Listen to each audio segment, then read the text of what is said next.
Well, good morning, everyone.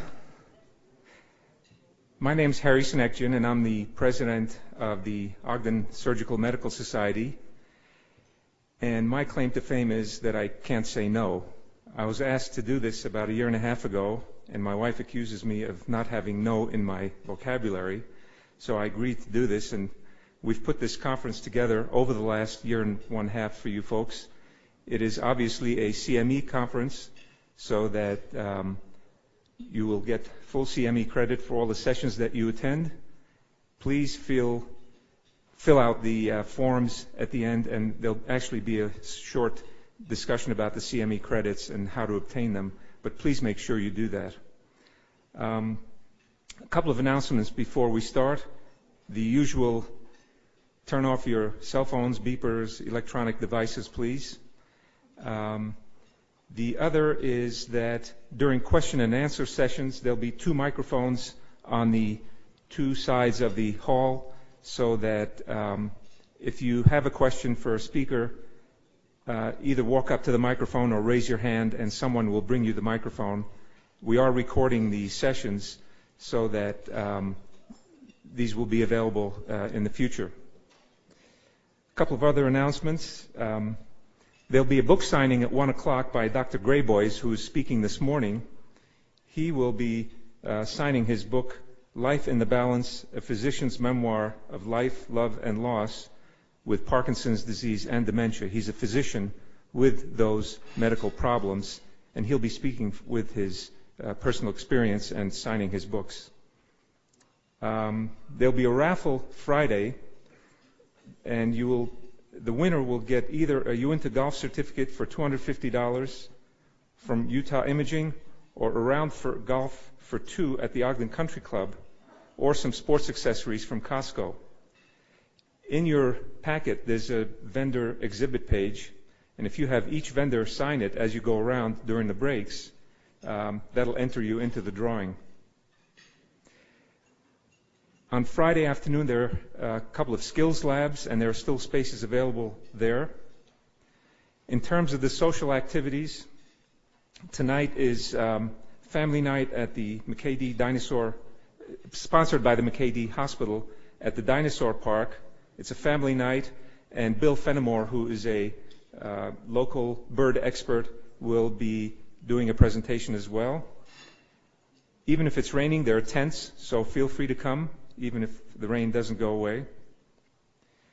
And also at 7:30, as another option, is a film here at the Peary Theater, sponsored by Davis Hospital, which is Duck Soup by the Groucho and his brothers. And tomorrow night is the President's reception, and Joe McQueen's band will be playing. He's a 90-plus-year-old saxophone player who has played with many of the jazz icons over the last 50 years. He has played with them. He won't be playing with them tomorrow night. And all the museums at the Union Station will be open as well. The tradition has been to have a local celebrity or business person give the kickoff speech. Last year it was Mayor Godfrey.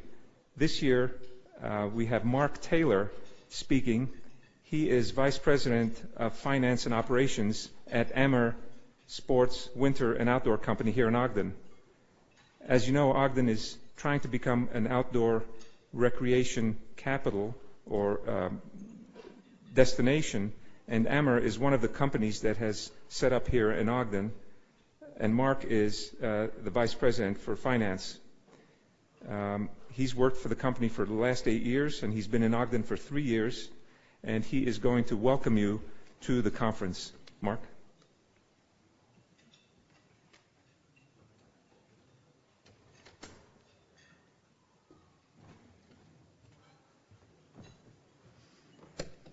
Well, thank you, everybody. Good morning. It's a pleasure to be here. I want to welcome you to the 65th Ogden Surgical Medical Society Annual Conference. As Harry said, a little bit of a change of pace for you. We can talk a little bit about the ski industry and outdoor sports industry, which is Pretty fun and interesting, I think, to me, and a little bit of a break from the work that you guys do on a regular basis, saving lives. I'm worried about getting skis on people's feet. If we talk about the Amer Sports Group, if I can get the clicker working. Next, there we go. Technical difficulties on my side. I think the Amer Sports name is not well known, although it may be somewhat well known to a few of you in the audience based on the number of my employees that I have on crutches right now. We had a rough ski season in the company. Too many of our younger employees hucking, as they say, off 30-foot cliffs and tearing up their knees. So Amer Sports is the leading sports equipment manufacturer in the world. You can see the list of brand names below. And I'll talk briefly about our parent company and then kind of talk about our move and relocation to Ogden, how we chose Ogden, why we chose Ogden, and what we think of the transition that we've made. These are just a few key indicators from the company. We are a Helsinki-based holding management company. We're somewhere in between that definition right now. We're about 1.5 billion euro organization globally. These are actuals from the 2009 year. So from an EBIT standpoint, earnings were almost 44 million euros. We have about 6,300 people globally. I mentioned our gearing ratio here because we spent a lot of time last year trying to get our balance sheet in order. As you'll see from the progression of the company, we've made a lot of acquisitions over the past and unfortunately found ourselves in a pretty high debt situation, which over the last year or two has not been a good place to be. So again, we're founded in 1950, based in Helsinki, Finland. So the Amer Sports Group has made quite a transition. It really began as a conglomerate back in the 50s in a little bit of everything between clothing, automotive, paper, the shipping industry, and tobacco. And really started the transition into the sporting goods equipment business when Wilson was acquired from PepsiCo back in the late 80s. And you can see the progression. I've got another slide here that speaks to this. But you can see the progression in building this winter and outdoor and sports equipment business and basically shedding all of the other operations that we were in. And finally have actually shed the tobacco business about 5 years ago, which really wasn't a good fit for the sports equipment business. So these are the companies that Amer holds. Wilson, again, I mentioned. Atomic was actually bought out of bankruptcy back in 1994. Suunto is a Finnish-based manufacturer who at that time specialized in compasses primarily and precision instruments, and have since graduated to more wrist-top computers for training and diving and all sorts of sporting-related activities. Precor is actually where I'm from. I've been with Precor since prior to the Amer acquisition. Precor is a high-end fitness equipment manufacturing company based up in Woodinville, Washington, and the number 2 U.S. company in fitness equipment. And then in 2005, probably the biggest and most difficult acquisition was acquiring Salomon from Adidas. Salomon at that time was about half the size of Amer Sports. We were doing about 1.2 billion in turnover. Salomon was doing about 600 million. So it was a fairly significant acquisition. Required a lot of leverage to make that happen. And I would say we're still trying to digest that acquisition. These are some of the other Amer Sports brands that you may recognize. Bonfire makes snowboarding apparel, actually located up in Portland, Oregon. Dynamique and Volant are both sub-brands for the Atomic. DeMarini, ATEC, both Wilson brands. So we've done a lot of tuck-in acquisitions even after we acquired Salomon. to try and broaden the complement of product for each of the brands in the portfolio. So this is just kind of a snapshot of some of the pictures. You can see the wide range of products we offer, from golf to dive to alpine skiing, Nordic skiing, fitness equipment, etc.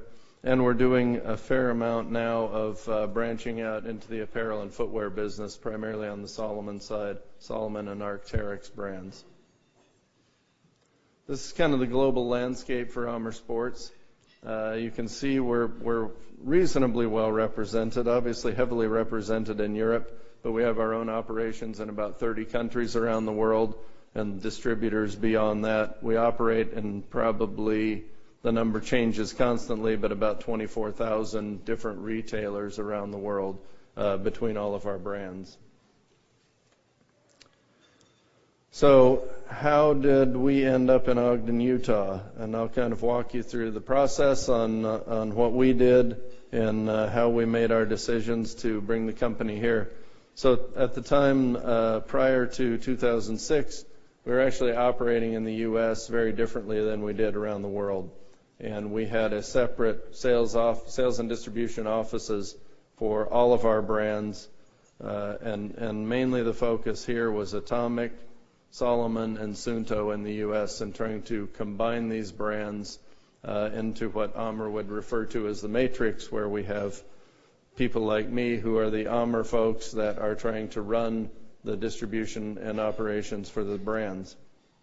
But really the idea was to consolidate, try and get some efficiency, not only on the back office from a cost standpoint, but also improve process, improve our skill level of the employee. So this is kind of what we looked like before the integration happened. We had 4 distribution centers in the U.S. We had 3 different headquarters offices. We had about 145 people supporting each of these brands. We were doing brand creation and marketing at the local level, and reasonably slow to react to the demands of our dealer and to our end consumer. The post-integration is pretty much how we're set up right now. We have 1 distribution center, which unfortunately is down in the Nashville, Tennessee area, so not a good place to be at the current time. And we have 1 headquarters office, which is here in Ogden, Utah. We've got about 90 employees locally, and then we have probably 120 to 130 reps out in the field that represent our brands and sell to our dealers. And kind of switched our model and working closer with our brand headquarters, which are all European-based companies, and developing the marketing plan and executing that plan locally instead of trying to do our own creation and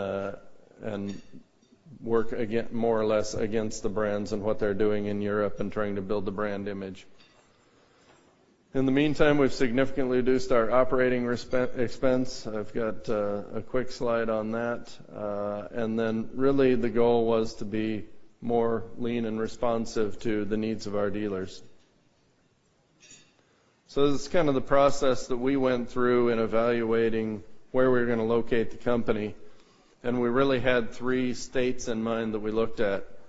We looked at Washington State, not just because that's where I was living at the time, but we have the Precor offices located up there, and considered a combination with Precor, which may or may not have made sense.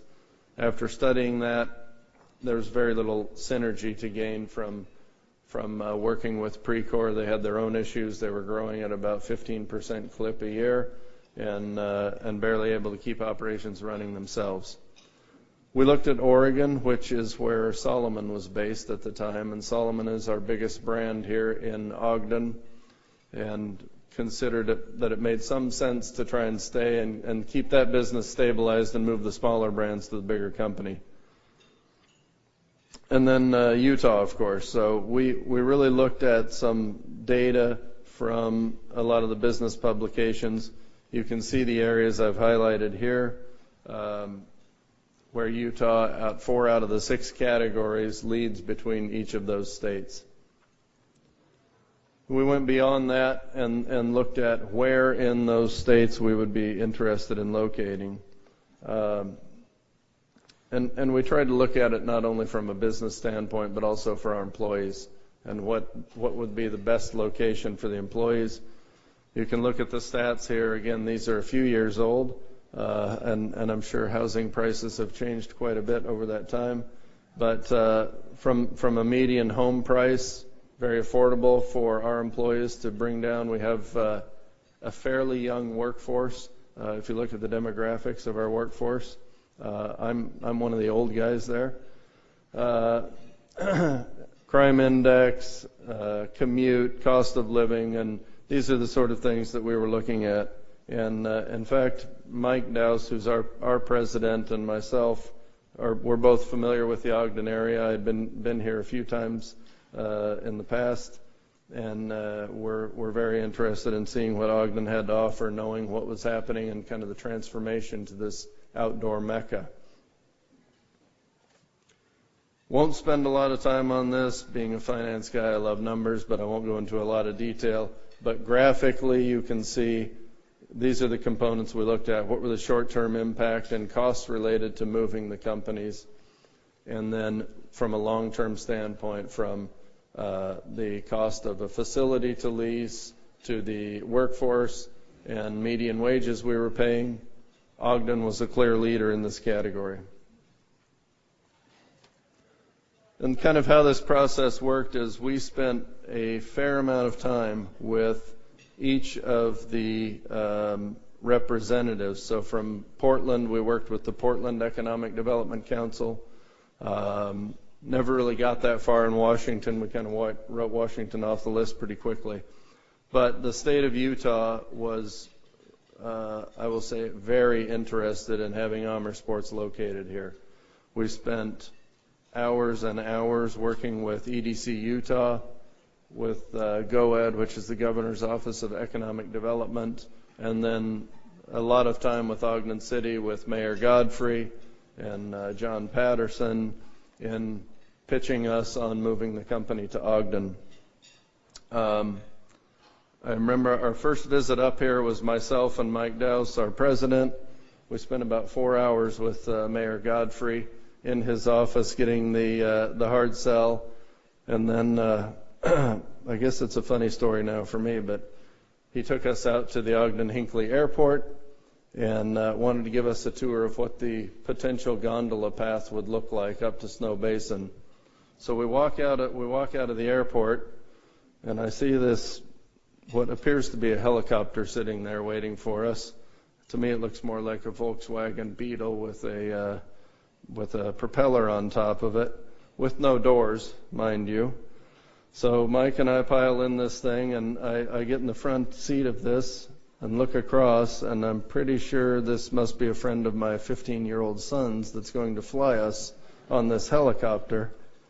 I'm getting a little bit nervous, but in fact, it was a very interesting ride through the city, up on top of Snow Basin, where the wind was blowing about 70 miles an hour, and I was worried about this 15-year-old kid being able to get us down on the ground safely. But we made it. It was a great trip. Interesting to see that perspective of the city of Ogden. I think after I kissed the ground, I went over and told the mayor it probably would have reduced Ogden's possibility of getting Amer Sports there if the president and the CFO had died in that process. But really, the pitch from the mayor and working with us and trying to make this work for our company was really critical in getting us to move here. And they spent a ton of time and effort recruiting us. This I won't go through, but kind of gives you an idea of the timeline. I got involved in the project in about August of 2006, and we slowly started the ball rolling in everything that was required to get the companies here. And it really started in earnest when we selected Ogden back in what would have been 2006.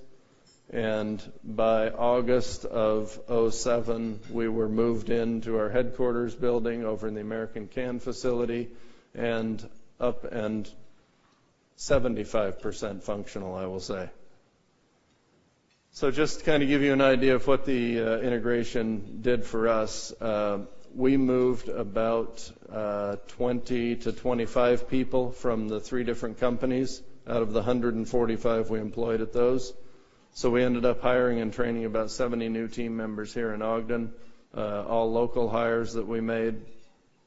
I've got to say, from my perspective, we have a great workforce here in the Ogden area, very well educated, very eager and willing to learn, and that's been critical in the success of our company.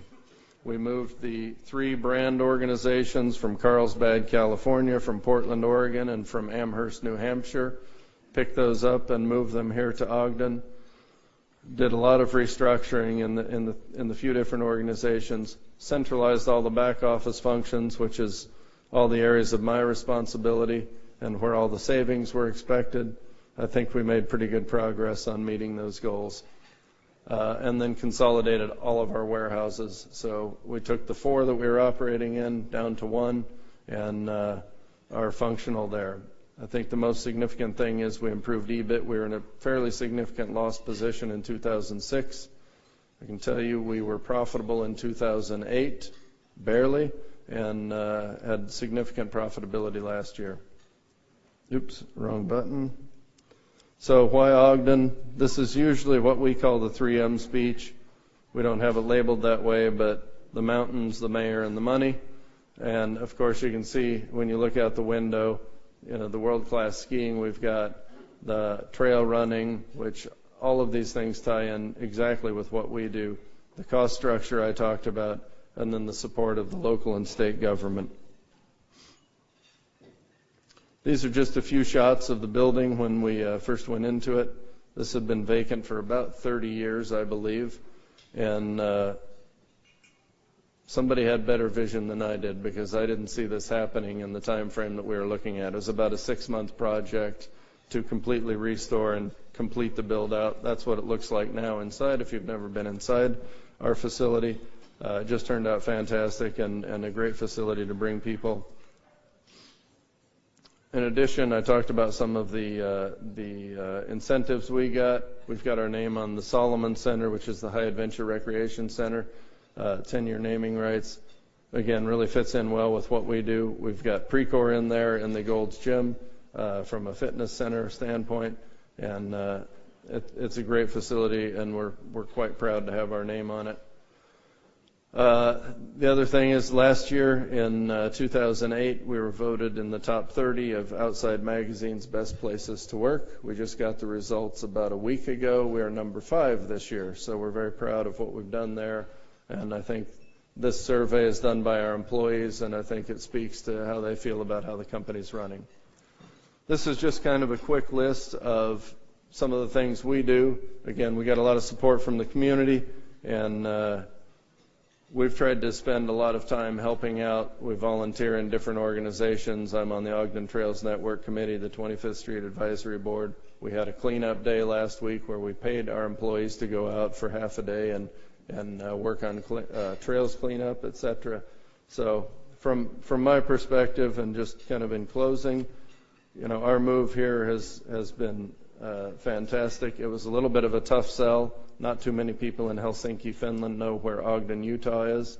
But every time we've had our visitors out from Helsinki and just had our new CEO out a couple weeks ago, they've been very impressed with the facility and with the local area, and in particular with the support we get from the local government and the state government.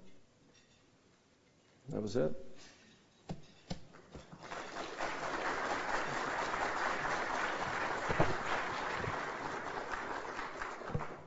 So we'll go right into the morning session, which will be chaired by Mark Johnson.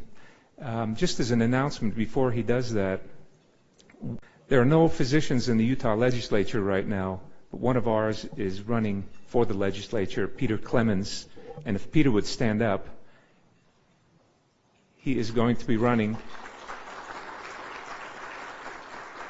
So help support him so that we can have our representation in the legislature. And he has a website. Tell me the website again. peterclemens.weaverdemocrats.org. So, there we go. And Mark?